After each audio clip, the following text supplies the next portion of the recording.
Hello friends, welcome back to my YouTube channel. तो कैसे हैं आप लोग? आशा करता हूँ बढ़िया होंगे। तो आज का वीडियो है क्लास 10th का साइंस का जीव विज्ञान का क्वेश्चंस है। कुछ मोस्ट इम्पोर्टेंट क्वेश्चंस हैं जो कि आपके बोर्ड 2026 यानी कि 2026 में पूछे जा सकते हैं। मैं ये गारंटी नहीं लेता कि ये टोटल क्वेश्चंस आएंगे, बट ये गारंटी लेता हूँ कि इसमें से लगभग 75% क्वेश्चंस आपको ज़रूर बोर्ड में टकराएंगे। तो हम आपका ज़्यादा समय नहीं लेंगे और इस वीडियो को स्टार्ट करते हैं। चलिए, जो हमारा पहला क्वेश्चन है वो है पोषण क्या है। तो पोषण तो सभी जानते हैं, तो इसका आंसर आप लोगों ने पढ़ा होगा, बट एक बार रिपीट करते हैं कि पोषण क्या है। सजीवों में वृद्धि एवं अनुरक्षण के लिए होने वाले उपापचयी क्रियाओं के संपादन में खर्च होने वाली जैव ऊर्जा के उत्पादन हेतु उनके द्वारा पोषक तत्वों को ग्रहण कर उनका उपयोग करने की विधि पोषण कहलाता है। कहने का मतलब है कि जो सजीव वृद्धि करता है या अनुरक्षण का कार्य करता है, तो उसमें जो क्रियाएं, उस क्रिया में जो ऊर्जा खर्च होती है ना, उस क्रिया में जो हमारा ऊर्जा लगता है ना, उस ऊर्जा जो आता कहाँ से है? वो पोषक तत्वों से आता है। ठीक है ना, मतलब खाद्य पदार्थ या सामग्री से आता है। तो वही खाना जो हम खाते हैं ना, भोजन ग्रहण करते हैं, उससे जो हमें ऊर्जा मिलता है और उस ऊर्जा से जो हम काम करते हैं, तो उसी को क्या कहलाता है? वो पोषण कहलाता है, अपना पोषण। ठीक है ना। मत- मतलब एकदम सिंपल भाषा में समझ सकते हैं कि जो हम खाना खाते हैं उससे हमें ऊर्जा मिलता है और उस ऊर्जा से हम अपना कार्य करते हैं, तो उसी को क्या कहलाता है? पोषण कहलाता है। देखिए, पोषण दो प्रकार के होते हैं। कितने प्रकार के होते हैं? दो प्रकार के होते हैं, स्वपोषी पोषण और विषमपोषी पोषण। ठीक है ना। स्वपोषी पोषण और विषमपोषी पोषण को आप एक बार देख लीजिएगा, जो कि मैंने इसमें ऐड नहीं किए हैं, बट आप लोग एक बार देख लीजिएगा, एक नज़र दौड़ा लीजिएगा। देखिए, अगला क्वेश्चन है अपना, क्वेश्चन नंबर 2 है वाहन। परिवहन क्या है? तो परिवहन क्या है? वह महत्वपूर्ण जैव प्रक्रिया जिसके द्वारा आवश्यक पदार्थ, पोषक तत्व, गैस, जल। आवश्यक पदार्थ में क्या है? पोषक तत्व या गैस या जल। ठीक है ना। ये तीन चार चीज़ें हो सकती है। शरीर के एक भाग से अवशोषित होकर अन्य भागों तक पहुंचाए जाते हैं। एक स्थान से दूसरे स्थान तक कहाँ पे? शरीर में पहुंचाए जाते हैं और अपशिष्ट पदार्थों को बाहर निकाला जाता है। इसी प्रक्रिया को क्या कहते हैं? परिवहन कहते हैं। इसी प्रक्रिया को क्या कहते हैं? परिवहन कहते हैं। चलिए, अगला समझते हैं। परिवहन बहुत प्रकार के होता है। ठीक है ना। जैसे पौधों में परिवहन होता है, जंतुओं में परिवहन होता है, कोशिकीय स्तर पर भी परिवहन होता है। ठीक है ना। तो पहले जानते हैं कि पौधों में कैसे परिवहन होता है। तो पौधों में जल और खनिजों का परिवहन जाइलम द्वारा होता है। ठीक है ना। किसके द्वारा होता है? जाइलम द्वारा। देखिए, पौधे में जल और खनिज का परिवहन, जल और खनिज का परिवहन किसके द्वारा होता है? जाइलम के द्वारा होता है। और भोजन का परिवहन किसके द्वारा होता है? तो भोजन का परिवहन बेटा फ्लोएम के द्वारा होता है, जो कि ये आपको 2025 में पूछा गया प्रश्न है। जाइलम और फ्लोएम क्या है? ये 2025 मतलब पिछले साल ये पूछा गया प्रश्न है कि जाइलम और फ्लोएम क्या है। ठीक है ना।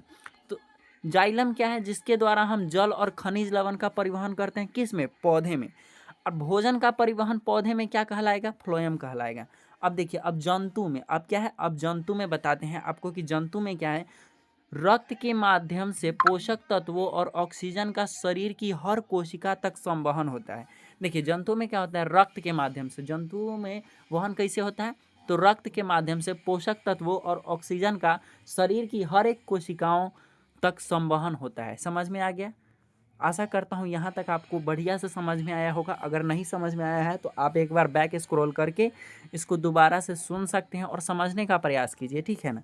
अब देखिए, तीसरा हमारा है कि कोशिकीय स्तर पर परिवहन कैसे होता है। ठीक है ना। कोशिकीय स्तर पर दो प्रकार से परिवहन होता है। एक निष्क्रिय परिवहन होता है, एक सक्रिय परिवहन होता है। तो निष्क्रिय परिवहन क्या है? इसको इंग्लिश में पैसिव ट्रांसपोर्ट भी बोलते हैं। क्या बोलते हैं? Passive transport. ओके। देखिए, पैसिव ट्रांसपोर्ट। देखिए, उच्च सांद्रता से निम्न सांद्रता की ओर बिना ऊर्जा खर्च किए बिना ऊर्जा खर्च किए। ठीक है ना। निष्क्रिय परिवहन क्या है? इसको एकदम इजीली समझिए कि जब हम कोई वस्तु को उच्च सांद्रता से, मतलब ऊंचे जगह से, निम्न सांद्रता मतलब नीची जगह पर किसी चीज को धक्का देंगे। ठीक है ना। क्या करेंगे? धक्का देंगे। तो अगर किसी को ऊपर से धक्का देंगे नीचे में तो उसमें कोई ऊर्जा लगेगा? बिल्कुल नहीं लगेगा, वो एकदम लुढ़कते हुए नीचे आ जाएगा। आएगा कि नहीं? जी बिल्कुल आएगा। तो उसी को हम क्या कहेंगे? निष्क्रिय परिवहन, ठीक है ना। मतलब ऊपर से नीचे आने की प्रक्रिया को क्या कहेंगे? निष्क्रिय परिवहन, ठीक है ना, पैसिव ट्रांसपोर्ट। और एक्टिव ट्रांसपोर्ट क्या है? सक्रिय परिवहन। देखिए, सक्रिय परिवहन को एक्टिव ट्रांसपोर्ट इंग्लिश में बोलते हैं। एक्टिव ट्रांसपोर्ट होता है क्या? सक्रिय परिवहन क्या है?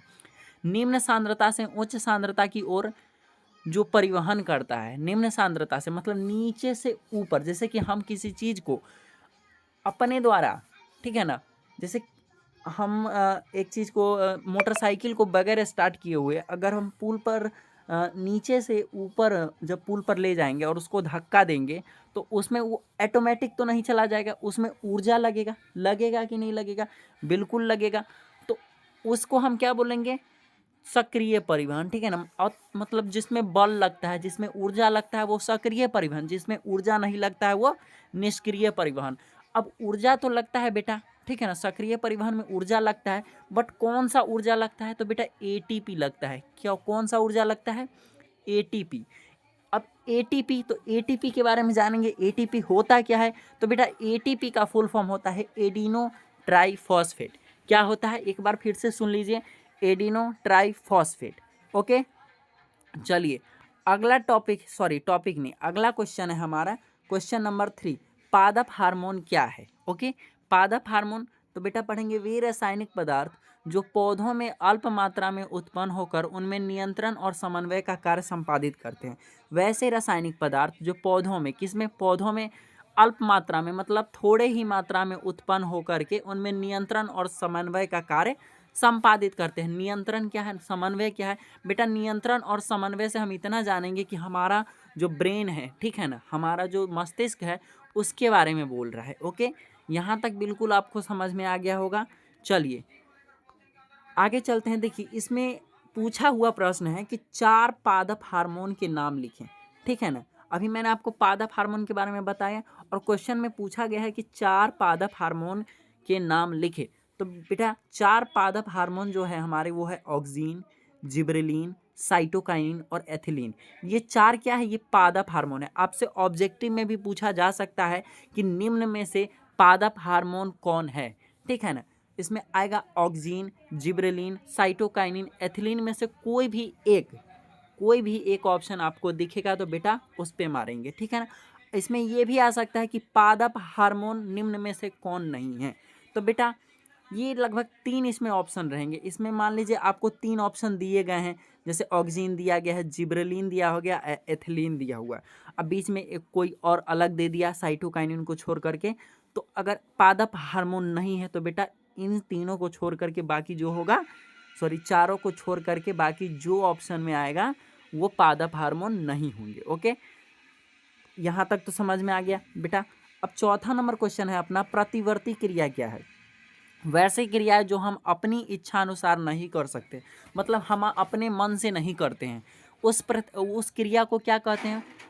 प्रतिवर्ती क्रिया कहते हैं। जो अपने मन से नहीं किया गया है उसे हम क्या कहेंगे? प्रतिवर्ती क्रिया कहेंगे। जैसे में क्या? छींकना, क्या हम अपने मन से छींकते हैं? बिल्कुल नहीं। क्या हम अपने मन से खांसते हैं? बिल्कुल नहीं बेटा। क्या हम अपने मन से सांस लेते हैं? ऐसा तो हो ही नहीं सकता। हम तो रेगुलर सांस लेंगे ना, ताकि क्या है, हम अपनी लाइफ को बचाना है ना। अगर हम सांस नहीं लेंगे तो खत्म, स्वाहा, ठीक है ना। चलिए अब अगला क्वेश्चन है हमारा कि तंत्रिका तंत्र का निम्नांकित चित्र बनाइए। बेटा ये क्वेश्चन पूछा हुआ प्रश्न है, जो कि पिछले बार में क्वेश्चन पूछा था कि तंत्रिका तंत्र का कार्य लिखिए, ठीक है ना। तो इस पे आप ध्यान दे दीजिएगा कि तंत्रिका तंत्र का चित्र, ठीक है ना, और तंत्रिका तंत्र का कार्य, ये 2 पॉइंट पर, ये 2 क्वेश्चन पर आप ध्यान दे दीजिएगा, ठीक है ना। देखिए तंत्रिका तंत्र का चित्र कुछ इस प्रकार होता है, ठीक है ना। देखिए न्यूरॉन, तंत्रिका तंत्र को न्यूरॉन भी कहते हैं। क्या कहते हैं? न्यूरॉन भी कहते हैं, ठीक है ना। तो इस प्रकार से कुछ इसका स्ट्रक्चर है जो आप देख सकते हैं। बिल्कुल इसी प्रकार से आपको स्ट्रक्चर बनाना है। अगर नहीं आता है बेटा बनाने तो 1-2 बार प्रैक्टिस कीजिए। अगर देखिए प्रैक्टिस कीजिएगा ना तो बिल्कुल आ जाएगा, ठीक है ना। हाँ, तो प्रैक्टिस करते रहिए, 1-2 बार प्रैक्टिस कीजिएगा, थोड़ा बहुत बनाने आ जाएगा, ठीक है, ज़रूर बना लीजिएगा। चलिए ओके, अब देखिए क्वेश्चन नंबर 6 है, प्रकाशानुवर्त क्या है बेटा? क्वेश्चन नंबर 6 है अपना प्रकाशानुवर्त क्या है, ये पूछा हुआ प्रश्न है बेटा, ठीक है ना, ये 2024 में पूछा गया था, मतलब 2024 में पूछा हुआ प्रश्न है, ठीक है।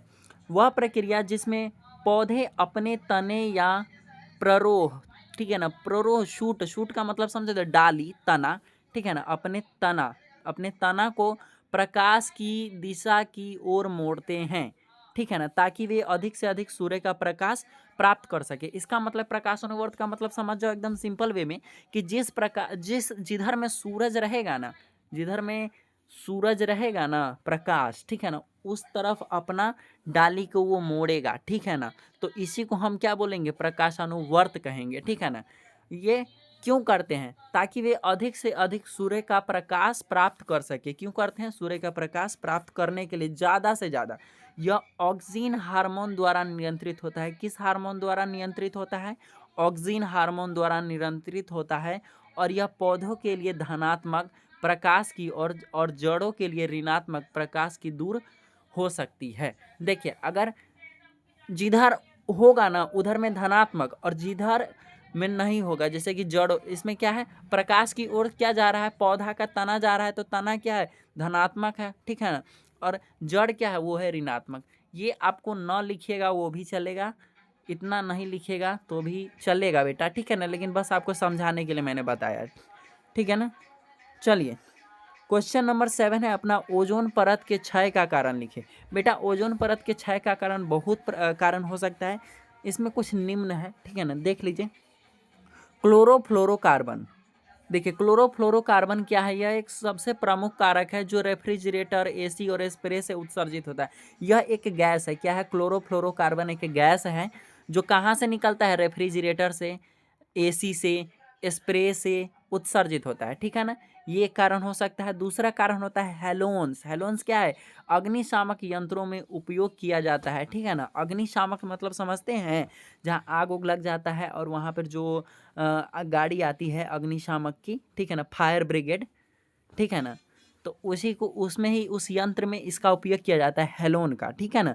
अन्य रसायन, इसमें बहुत सारे रसायन भी होते हैं, क्या क्या होते हैं, मिथाइल क्लोरोफॉर्म होते हैं, कार्बन टेट्राक्लोराइड होता है, ब्रोमीन होता है, ओजोन परत को नष्ट करते हैं, ठीक है ना। और भी गैस है, ठीक है ना। देखिए इसमें एक है पराबैंगनी किरण। सूर्य की पराबैंगनी किरणें को तोड़कर क्लोरोफिल परमाणु मुक्त करती है, जो ओजोन अणुओं को नष्ट करने की प्रक्रिया शुरू करते हैं। आपने सुना होगा कि पराबैंगनी किरण कहाँ से निकलता है, तो बेटा सूर्य से निकलता है, ठीक है ना, जो कि किसको नुकसान पहुंचाता है, तो ओजोन परत को। ओजोन परत आखिरकार है क्या बेटा, इसको समझ लीजिए, ठीक है ना। उसके बाद हम नेक्स्ट पॉइंट पढ़ाते हैं। ओजोन परत जो है बेटा हमारे पृथ्वी के चारों ओर एक पतली सी लेयर है जो हमें पराबैंगनी किरण से बचाती है। अब बेटा ये पराबैंगनी किरण क्या है, ये पराबैंगनी किरण इतनी खतरनाक होती है बेटा, अगर हमारे बॉडी पर इस किरण की थोड़ी सी भी मात्रा पड़ जाए तो वहाँ पे हमारा जो स्किन होता है वो जल सकता है, खराब हो सकता है, वहाँ का सेल डैमेज हो सकता है, ठीक है ना, कोशिका, ठीक है बेटा। अब चलिए नेक्स्ट पॉइंट है अपना ध्रुवीय समतापीय मंडल, ध्रुवीय समतापीय मंडलीय बादल, ठीक है ना। अंटार्कटिका के ऊपर, कहाँ पे है, अंटार्कटिका के ऊपर है। विशेष रूप से सर्दियों में ये बादल ओजोन क्षयकारी प्रतिक्रियाओं को तेज करते हैं। कब करते हैं, सर्दियों में विशेष रूप से, ठीक है ना।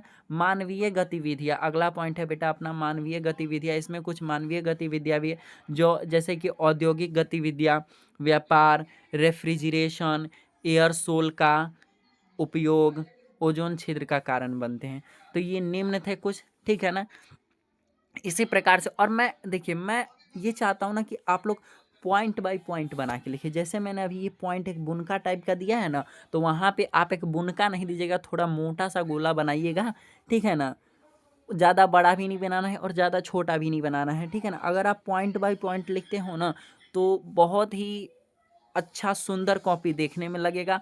और एग्जामिनर जो होता है वो चेकर जहाँ पे बैठता है उसको जो अच्छा कॉपी देखने को मिलता है ना, तो उसके बेसिस पर वो नंबर आपको अच्छा देंगे। मैं ये ज़्यादा नहीं बकना चाहता, ठीक है ना, बस इतना मैं कहूँगा कि अगर आप पॉइंट बाय पॉइंट लिखते हो तो इसमें आपका बेनिफिट है, ठीक है। चलिए क्वेश्चन नंबर 8 है अपना रक्त क्या है। बेटा रक्त क्या है, रक्त मतलब होता है खून, ठीक है ना। तो रक्त एक तरल संयोजी ऊतक है, सबको पता है क्या है, तरल संयोजी ऊतक है, जो हमारे शरीर की वाहिकाओं, धमनियों और शिराओं में प्रवाहित होकर ऑक्सीजन, पोषक तत्वों, हार्मोन को कोशिकाओं तक पहुंचाता है और अपशिष्ट पदार्थों को शरीर से बाहर निकालता है। ठीक है ना। तो समझ गए कि खून क्या है, ब्लड क्या है, रक्त क्या है। ठीक है ना। अब रक्त के प्रमुख घटक होते हैं, एक पहला है पॉइंट अपना प्लाज्मा। तो प्लाज्मा क्या है बेटा, यह पीले रंग का तरल भाग है। क्या है, यह पीले रंग का एक तरल भाग है। तरल मतलब द्रव, ठीक है ना, लिक्विड टाइप, जो पोषक तत्वों, प्रोटीन और हार्मोन का परिवहन करता है। ठीक है ना। अब है अगला पॉइंट लाल रक्त कोशिका, जिसे हम आरबीसी के नाम से जानते हैं या एरिथ्रोसाइट के भी नाम से जानते हैं। तो ये फेफड़ों से ऑक्सीजन लेकर शरीर के सभी हिस्सों में पहुंचाता है। इसका क्या मेन काम है, इसका मेन काम है कि फेफड़ों से ऑक्सीजन लेकर के शरीर के सभी हिस्सों तक पहुंचाता है। और इसमें हेमोग्लोबिन होता है। आरबीसी में क्या होता है बेटा, हेमोग्लोबिन होता है। अब हेमोग्लोबिन क्या है बेटा, तो हेमोग्लोबिन वो है जो हमारे ब्लड में पाया जाता है।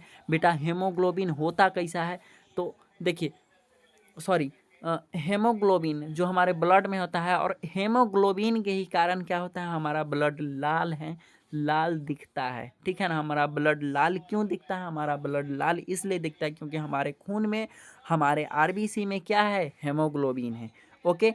अगला पॉइंट है अपना श्वेत रक्त पट्टिका। क्या है, श्वेत रक्त कोशिका या पट्टिका भी इसको बोलते हैं, जिसको ल्यूकोसाइट बोलते हैं, जिसको WBC भी बोलते हैं, व्हाइट ब्लड सेल। ठीक है ना। ये संक्रमण, बैक्टीरिया और कीटाणुओं से लड़कर शरीर की प्रतिरक्षा प्रणाली को मजबूत करती है। कहने का मतलब है श्वेत रक्त कोशिका का काम होता है संक्रमण, वायरस, जैसे हमारे शरीर में जितने भी प्रकार की बीमारियां हैं ना, उनसे वो लड़ता है और हमारे शरीर को सुरक्षा प्रदान करता है, जिससे हमारा क्या है, शरीर की प्रतिरोधक क्षमता मजबूत होता है। ठीक है ना।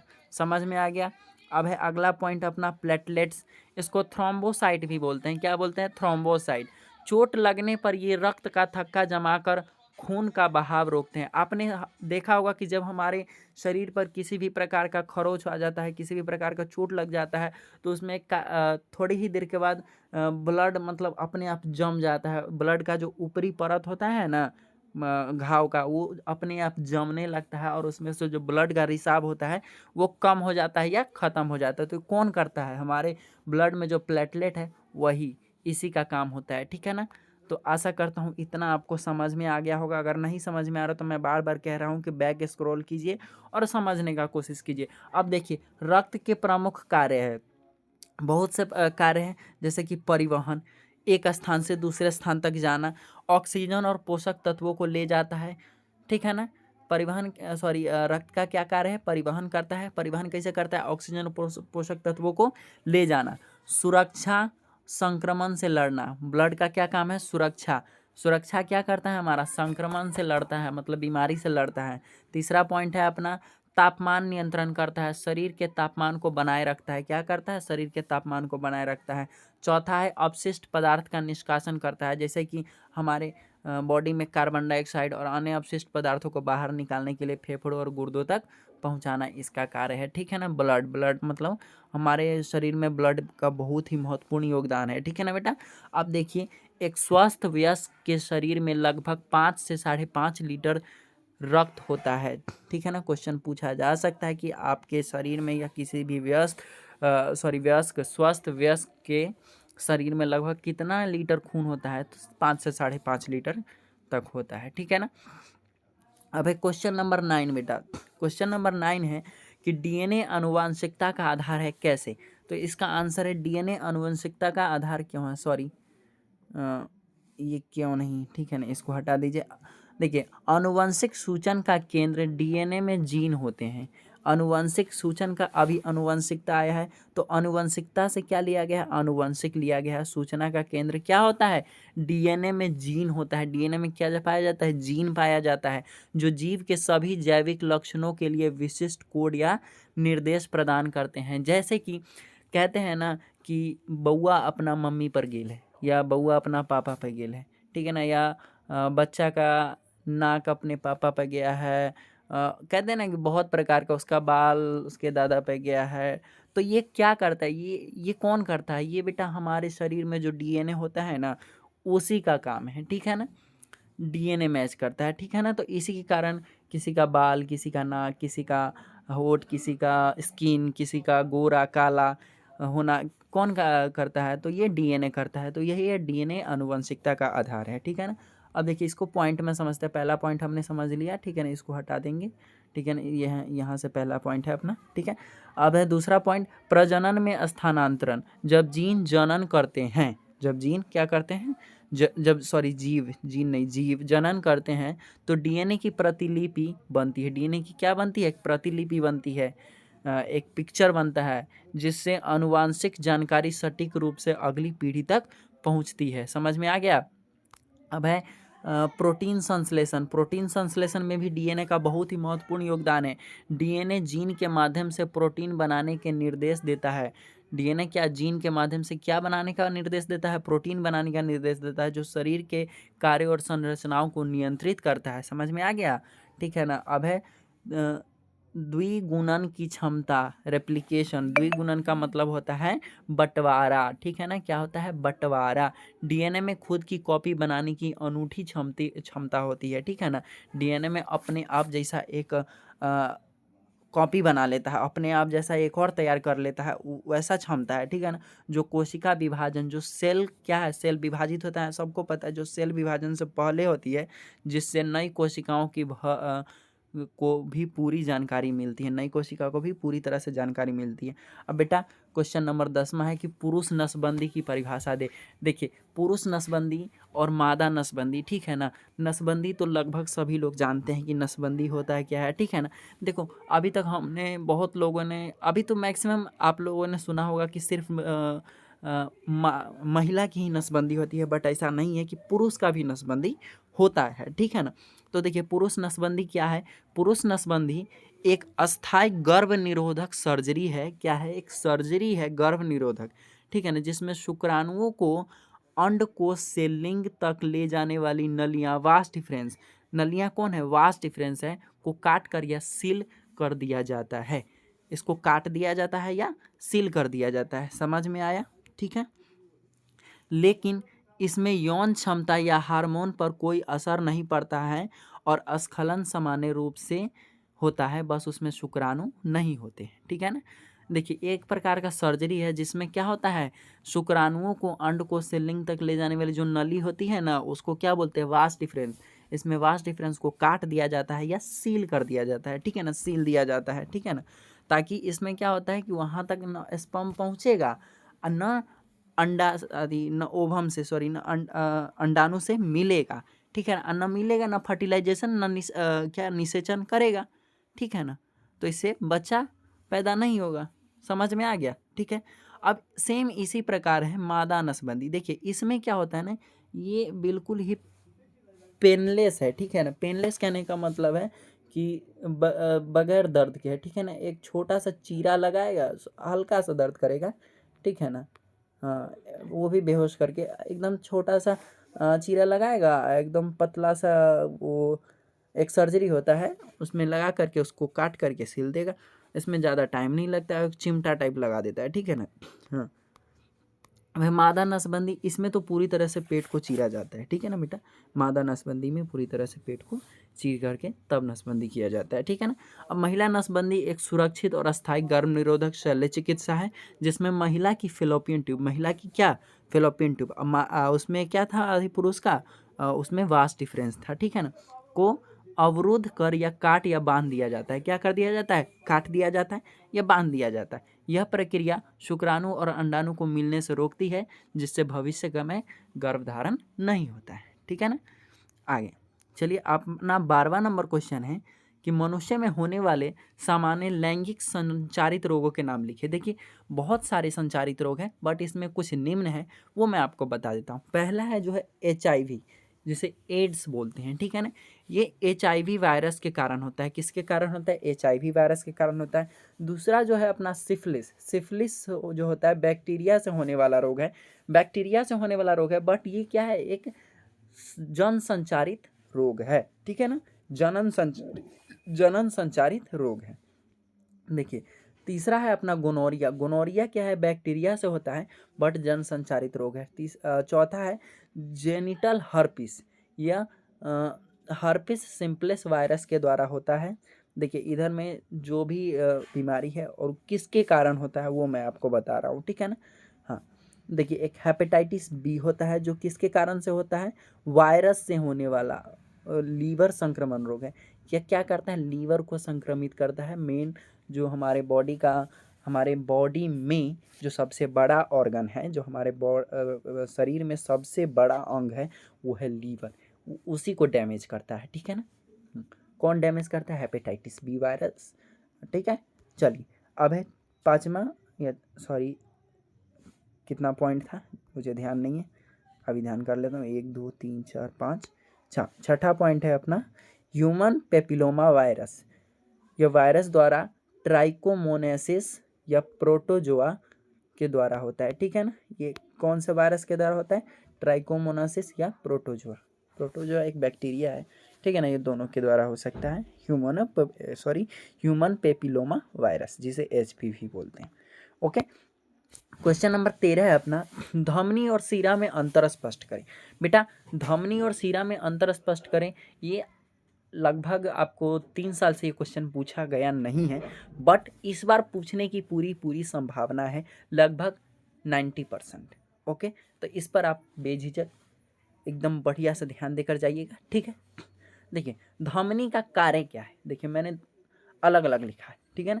पहले तो धमनी के बारे में जान लेंगे। तो इसका कार्य क्या है बेटा, यह रक्त को हृदय से शरीर के विभिन्न अंगों तक पहुंचाता है, ठीक है ना। क्या करता है, रक्त को हृदय से शरीर के विभिन्न अंगों तक पहुंचा देता है, ठीक है। इसमें रक्त का प्रकार कैसा होता है, आमतौर पर ऑक्सीजन युक्त होता है, मतलब ऑक्सीजन से भरपूर होता है। अगर ऑक्सीजन से भरपूर रहेगा तो क्या होगा, शुद्ध। कौन सा, यह शुद्ध रक्त ले जाता है। धमनी कौन सा रक्त ले जाता है, शुद्ध रक्त, ठीक है ना।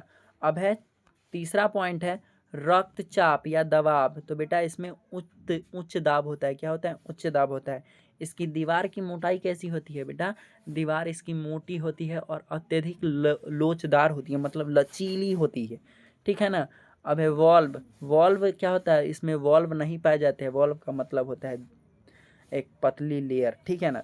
हाँ, स्थिति बेटा, स्थिति में क्या है, इसकी स्थिति जो होती है शरीर में गहराई में स्थित होती है, शरीर के गहराई में, काफ़ी गहराई में स्थित होती है, ठीक है ना। इसका रंग कैसा होता है, तो बेटा लाल रंग होता है। बढ़िया से याद करके जाइएगा, समझ के जाइएगा, ठीक है ना।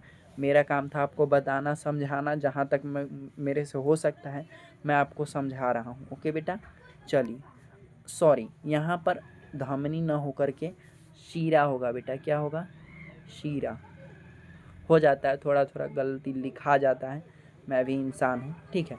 शीरा में क्या है बेटा, इसका कार्य क्या होता है, रक्त को शरीर के विभिन्न अंगों से हृदय तक पहुँचाना। उसका काम क्या था कि हृदय से रक्त को शरीर के विभिन्न अंगों तक पहुँचाता था। लेकिन इसका शीरा का क्या काम है, शीरा का काम है कि रक्त को इकट्ठा करके हृदय में पहुँचाएगा, ठीक है ना। विभिन्न अंगों से इकट्ठा करेगा और हृदय में पहुँचाएगा, ठीक है, समझ में आ गया। अब इसमें रक्त का प्रकार कैसा होता है, आमतौर पर कार्बन डाइऑक्साइड होता है बेटा। उसमें ऑक्सीजन था लेकिन इसमें कार्बन डाइऑक्साइड है। उसमें ऑक्सीजन हो तो वो शुद्ध है, इसमें कार्बन डाइऑक्साइड हो तो ये अशुद्ध है। समझ में आ गया, ये अशुद्ध रक्त ले जाता है। शीरा कौन सा रक्त ले जाता है, अशुद्ध रक्त, ठीक है। इसमें रक्तचाप कैसा होता है, तो इसमें कम दाब होता है। क्या होता है, कम दाब। इसमें दीवार की मोटाई कैसी होती है, तो पतली होती है और कम लचोदर होती है, मतलब कम लचीली होती है। वॉल्व बेटा, इसमें वॉल्व मौजूद होते हैं, बिल्कुल सही बात है। इसमें वॉल्व क्या है, एक लेयर होता है वॉल्व, इसमें मौजूद होते हैं जो रक्त को वापस लौटने से रोकते हैं, जो रक्त को वापस लौटने से रोकते हैं। स्थिति इसकी कैसी होती है, त्वचा के पास सतही होती है, त्वचा के पास एकदम बिल्कुल त्वचा के पास सटी होती है। देखिए अब शीरा कहने का मतलब है त्वचा के पास सटी हुई है, यानी कि शीरा का मतलब होता है बेटा नस। क्या मतलब होता है, नस। समझ में आ गया, नस तो आप लोग समझ गए ना बेटा। इसको बढ़िया से पढ़ के जाइएगा, ठीक है ना, एकदम दिमाग लगा करके, ठीक है। मैंने बता दिया आपको, अच्छे से बढ़िया से पढ़िएगा, ठीक है। एक बार देख लीजिएगा ध्यान से। इसका रंग कैसा होता है बेटा, तो इसका रंग नीले या हरे रंग की सतह के करीब होने के कारण होता है, ठीक है ना। सतह के करीब होने के कारण नीला या हरा रंग का दिखता है। जो गोरा आदमी रहेगा ना, उसको अगर नस दिखेगा ना तो उसमें नीला नीला दिखेगा, दिखता है कि नहीं, बिल्कुल दिखता है, या हरा भी दिखेगा, ठीक है। अपना 14 नंबर क्वेश्चन है और लास्ट क्वेश्चन है बेटा, 14 नंबर। मैंने बस 14 ही क्वेश्चन दिए हैं, ठीक है ना। हाँ, इसी 14 में से आपको लगभग जो क्वेश्चन आएंगे बिल्कुल इसी में से आएंगे, ठीक है ना। बायो में निश्चिंत रहिए, ठीक है।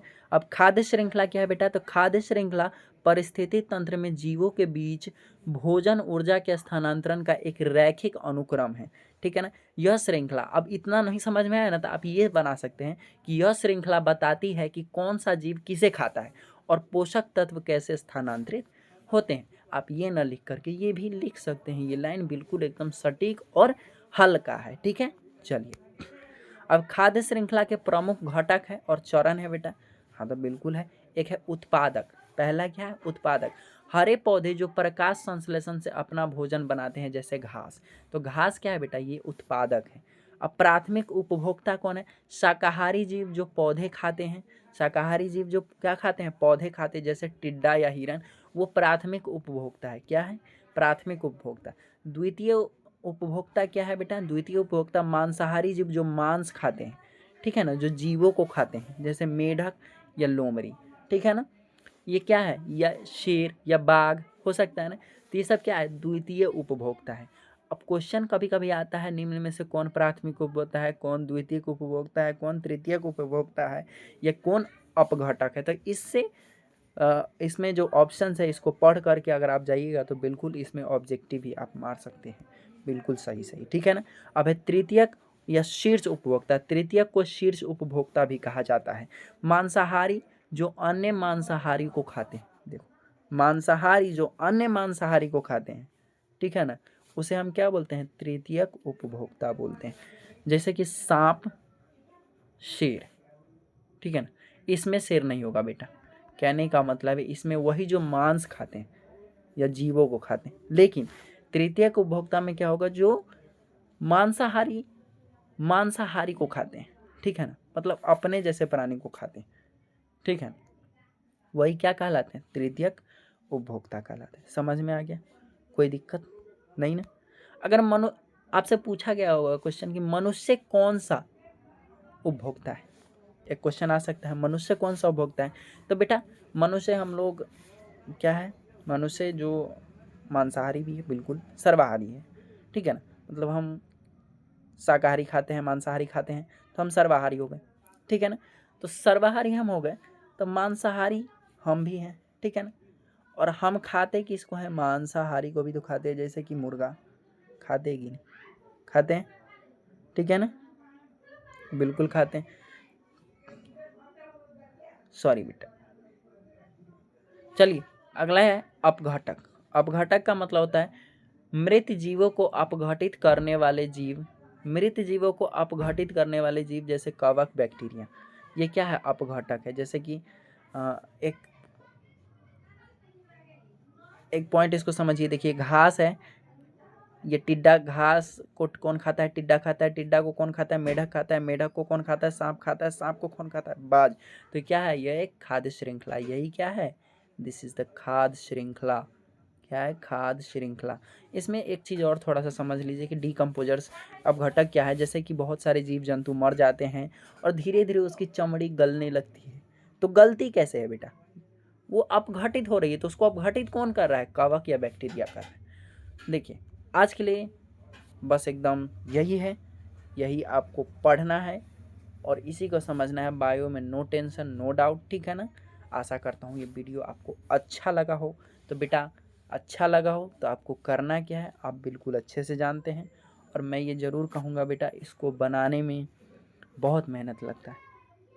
आज मैं कह रहा हूँ, कभी मैंने किसी के मुंह से सुना है, लेकिन आज मैं कह रहा हूँ बेटा कि हाँ, सही में बहुत मेहनत लगता है। तो प्लीज़ आपका एक लाइक हमारे लिए ऐसे 100 वीडियो बनाने की शक्ति देता है। तो बेटा लाइक कीजिए, कमेंट कीजिए, सब्सक्राइब करते हुए जाइए अगर ऐसे ऐसी वीडियो आपको चाहिए।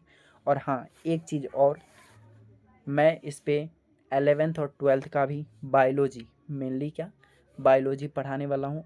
इस बार जितने भी बच्चे 10th से 11th में जा रहे हैं और जिसका भी सपना है बायो साइंस से बायोलॉजी लेने का, बेटा एक बार मेरा क्लास ज़रूर देखिएगा, ठीक है ना।